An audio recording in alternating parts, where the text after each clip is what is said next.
বিসমিল্লাহির রহমানির রহিম। আসসালামু আলাইকুম সুপ্রিয় দর্শক, রিতাস কিচেন থেকে আপনাদের সকলকে অভিনন্দন জানাচ্ছি। আজকে আপনাদেরকে একটা সিক্রেট মশলা দিয়ে বোয়াল মাছের তেল ঝোল রান্না করে দেখাবো। অসাধারণ এই রেসিপিটা। তো চলুন রেসিপিতে চলে যাই। এখানে একটা কড়াই বসিয়ে দিয়ে তার মধ্যে আমি 1/3 কাপের মতো তেল দিয়ে দিলাম। তেলটা যখন গরম হয়ে যাবে তখন মাছের পিসগুলো এক এক করে দিয়ে দিব। তো আমি আগে থেকেই মাছের মধ্যে হলুদ, লবণ আর সামান্য মরিচের গুঁড়া দিয়ে 20 মিনিট আগে মাখিয়ে রেখেছিলাম। বোয়াল মাছের চামড়াটা পুরো থাকে, মোটা থাকে, সেজন্য একটু ফুটার সম্ভাবনা থাকে। এই জন্য আগে থেকে যখন আপনি হলুদ, মরিচ আর একটু মরিচের গুঁড়া দিয়ে মাখিয়ে রাখবেন তাহলে আর ফুটার সম্ভাবনা থাকে না। তো এক এক করে মাছের পিসগুলো হালকা ভেজে আমি তুলে নিচ্ছি। একই কড়াইতে আমি রান্নাটা শেষ করব। আর একটু তেল দিয়ে দিলাম যেহেতু তেল ঝোল। তো এখানে আমি 3 টেবিল চামচের মতো পেঁয়াজ কুচি আর স্বাদ মতো লবণ। পেঁয়াজে লবণটা দেওয়ার চেষ্টা করবেন যাতে পেঁয়াজটা তাড়াতাড়ি গলে যায়, এই জন্য লবণটা পেঁয়াজে দিলে ভালো হয়। কয়েকটা কাঁচামরিচ কুচি দিয়ে দিলাম, কাঁচামরিচ ফালি করে। আর এখানে দিয়ে দিলাম গোটা মেথি। বললাম যে সিক্রেট যে উপকরণটা সেটা হলো গোটা মেথি।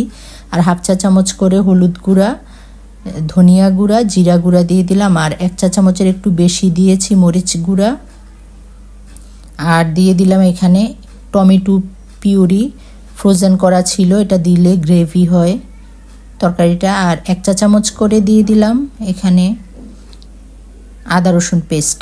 সামান্য একটু পানি দিয়ে মশলাটাকে ভালোভাবে আমি কষিয়ে নিয়ে তারপরে এখানে গরম পানি পরিমাণ মতো দিয়ে দিব। মশলাটা ভালোভাবে কষাবেন যাতে কাঁচা গন্ধ না থাকে। তারপরে এক এক করে আমি মাছের পিসগুলো দিয়ে দিব, ভেজে রাখা মাছের পিস।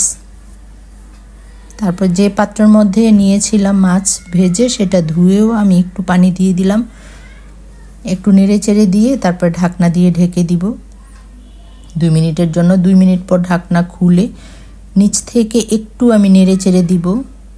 দিয়ে তারপরে হয়ে গেছে প্রায় রান্নাটা। আমি উপর দিক থেকে একটু ধনেপাতা দিয়ে দিলাম, দিয়ে তারপরে এখন ঢেকে দিব 1 মিনিটের জন্য।